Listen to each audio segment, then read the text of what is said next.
friends, Badal again. You are watching my channel BB Tutorials.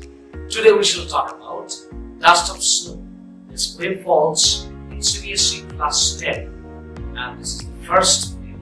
So you will have a detailed analysis of the theme, background structure, and line by line analysis. I hope you like it. If you like, please share, comment, and subscribe. Let's go for it. Thank you. Hello friends, you are watching BB Tutorials. This is Badal. Welcome again. Today we shall talk about class 10, Cbse class 10, first poem, Dust of Snow. And this particular poem is going to be described in a proper manner today. We shall talk about the poet, we shall talk about the poem, background of the poem, structure and themes, and then we shall go for line by line analysis. So before I start, if anybody of you did not subscribe my channel, please subscribe it. If you like the video, please like and share. So let's start. First of all, we shall get to know about the poet. Let's check it out. Robert Frost. Robert Frost was born 26 March 1874, San Francisco, California, United States. He died 29 January 1963, Boston, Massachusetts, United States. And if we talk about some of his notable works, New Hampshire 1924, A Boy's Will 1915, Mountain Interval 1916, A Witness Tree 1942. And as we are going to move ahead, let us talk of some of his prizes. He got Pulitzer Prizes 4 times. 1924 for New Hampshire, A Poem with Notes and Grace Notes, 1931 for Collected Poems, 1937 for Further Range, 1943 for A Witness Tree.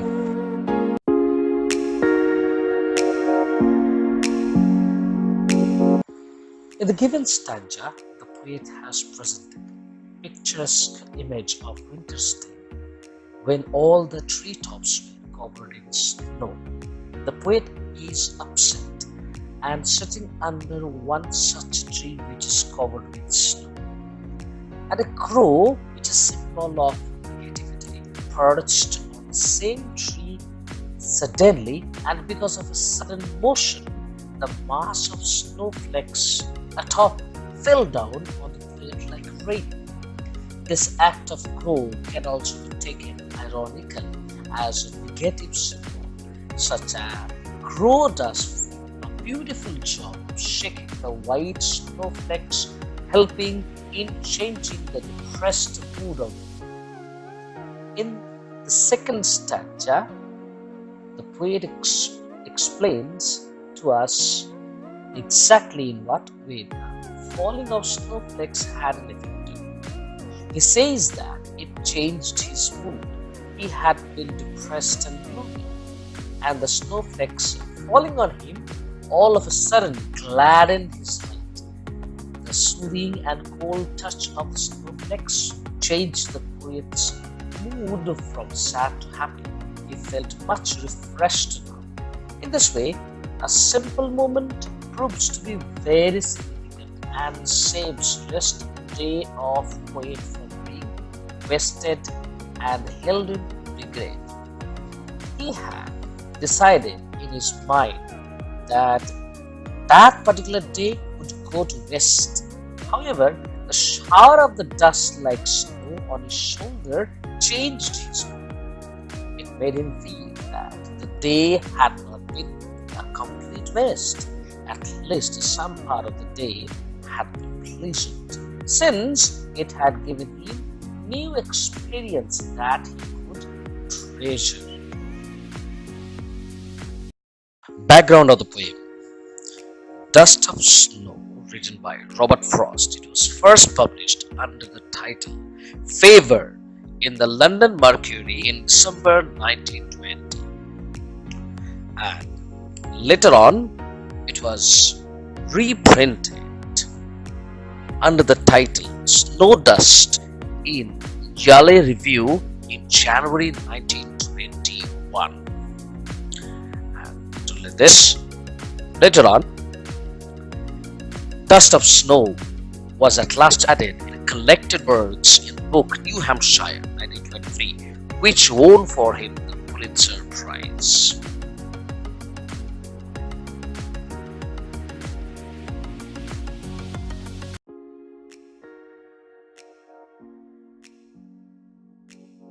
Let us talk about right now the structure of the poem. When we talk about the structure of the poem, we must remember that this poem is divided into two stanzas, stanza number 1 and stanza number 2. In these two stanzas, we have got 4 lines each. Line 4, line 4 lines each. And remember one thing, we shall not find a single full stop before the last end of the poem. So this is a poem which actually is a single sentence poem. And you get to see here, one thing I must tell you, that here we shall get a lot of examples of enjambment. What is enjambment? It is a poetic device actually in which we shall find the line of a poem is not, the flow of the line of a poem is not ending. So we have to go to the next line to bring an end to the total situation. Now, how it happens? Take a look at once.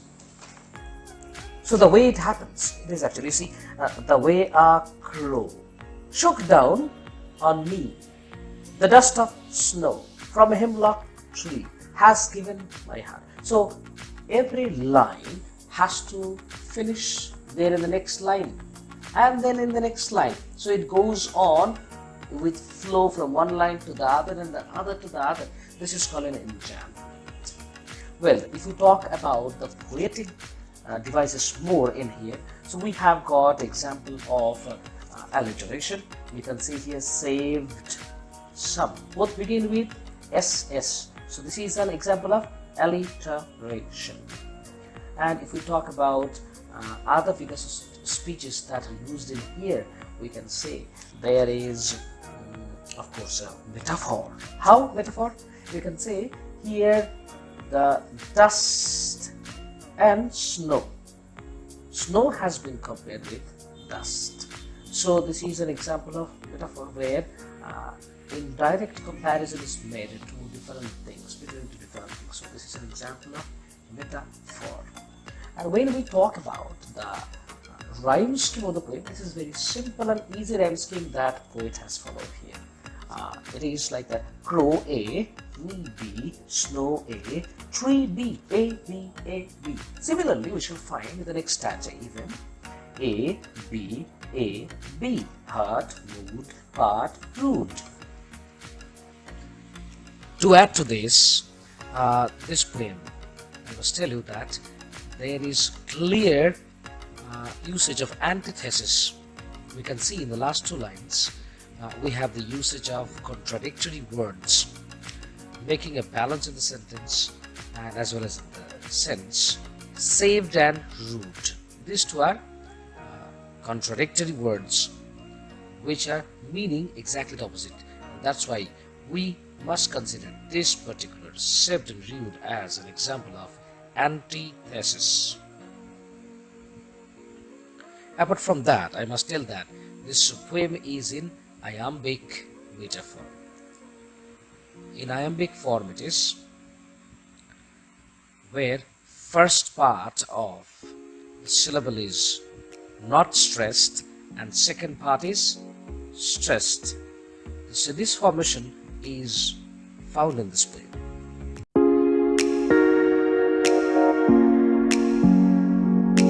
And when we talk about the crow as a catalyst, we must understand that the poet here consciously used the crow. The poet could have used easily any other bird, but why did he choose only the crow?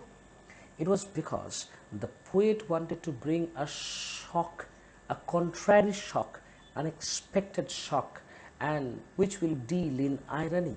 This will present and cater irony. How? See, first of all, crow is a scavenger. Crow is a scavenger and it has got a close association with death and fear. And hence, a crow is a complete negative thing. And along with this hemlock tree, the crow is denoting here something very negative. And the work done by the crow, it was also very completely negative. The crow did what? It shook down on him, on the poet, dust of snow. Do you think falling of dust of snow in a winter time on anybody, is it a positive thing? No, of course not. But the contrary, shocking, ironical thing is that the poet had a great effect on him by this shaking of dust of snow on him. He had a change of mood. He had been running through a time of very dejection, disappointment, and it happened that because of the shaking of the dust of snow, it brought a change in him. Actually, the crow worked as a catalyst. Actually, the poet was sad since the beginning. As he was sad since the beginning, so it was a bad time for him.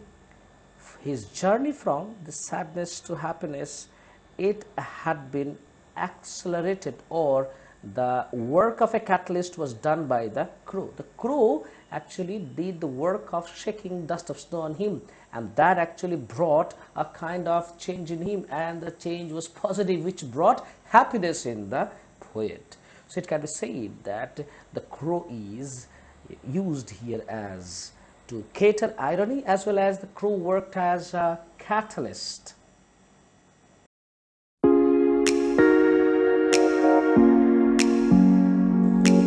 The poem is indeed a melancholic one, because here in the poem we find there are lots of elements which will lead us to be in the melancholic state. First of all, if we take a look at the setting that we have for this particular poem, it is somewhere winter landscape, and a winter landscape which is cloudy. It caters sadness.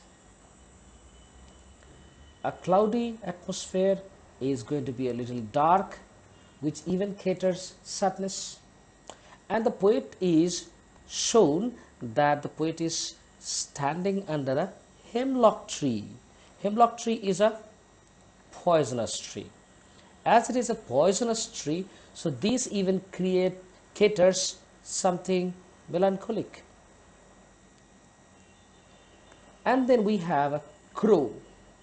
The poet has used here a crow. A crow is even something which is a scavenger, and it denotes death and fear. It is never considered as a positive bird. So use of crow, use of hemlock tree, the setting like winter landscape, which is cloudy, dark, which caters sadness, and the incident that happened, dropping of dust of snow on him, it all unfortunate apparently to us. It caters sadness. Though the later part of the poem, we get to see a sudden change, a sudden turnover, a sudden change that has come in the mood of the poet, and that was unexpected and of course ironical. And even the last word of the poem, here we can see the poet says rude.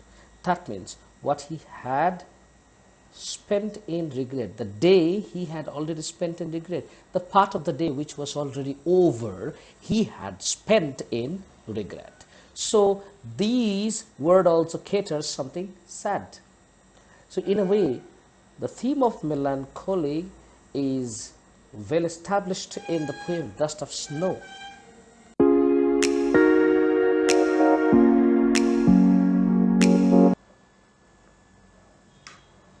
The poem actually has got a little religious reflection, and as we go through the second stanza of the poem, we get to see the religious reflection over here. We find two keywords here. You see, there is a word called rude and there is a word called saved. What does it mean by rude? Where you have sense of regret. And what is saved? Saved in the sense here, to rescue. You must understand that the saved has got the sense saved by who? By Christ. So this word saved has got a link with the Christ's saving you from damnation, And the thing is here that the poet was already in a state of regret for spending the day in utter disappointment and dejection. And it was a saving thing for him as he got a change of mood. Though change of mood occurred in a very shocking manner by a snow dust shaken by a crow standing under a hemlock tree, which everything caters negative.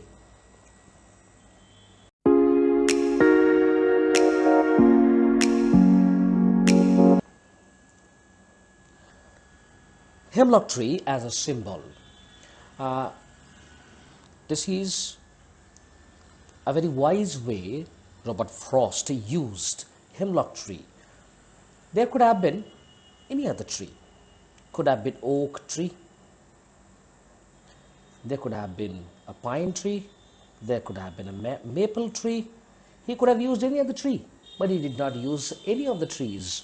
He rather chose a hemlock tree, which is a poisonous tree. And we must understand that a poisonous tree is, of course, a symbol of negativity.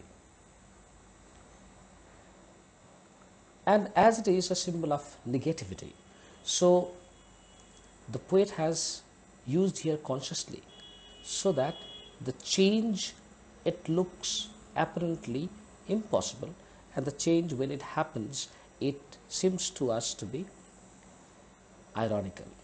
So the point is that we must understand one thing, that the change that came in the poet, that was not only because of the crow, it was also because of the hemlock tree. We must understand that hemlock is representation of, again, like the crow, death and fear. It is representation of death and fear, and hence this cannot be at all taken in positive way. We have got the references in ancient Greece, how government used to actually give death sentence by using this particular tree, hemlock tree. And even we know how the great philosopher Socrates was killed by this particular tree, using of this tree. So here hemlock tree is a conscious use by Robert Frost to indicate something poisonous connected to death and fear. And this death and fear actually brings a kind of contrary thought, where the poet was standing under, and this particular tree could never be expected to be the reason of the change of mood that took place in the poet afterwards in the poem.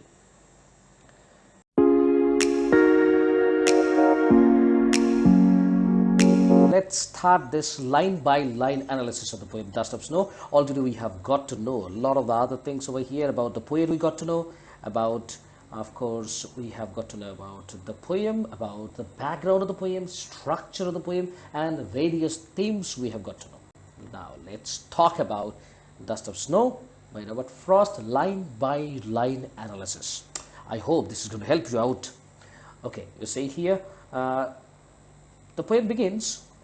Before I get into the poem, I must tell you that here the poem is divided into two equal stanzas of 4 lines. Already I discussed there in structure of the poem about it. Well, you see, the way a crow shook down on me, the dust of snow from a hemlock tree has given my heart a change of mood and saved some parts of a day I had ruled. It is talked about that there is a crow. The way a crow, it did what? It shook down. Shook down what? Shook down on the poet. On the poet, the crow shook down. What did the crow shook down? A dust of snow.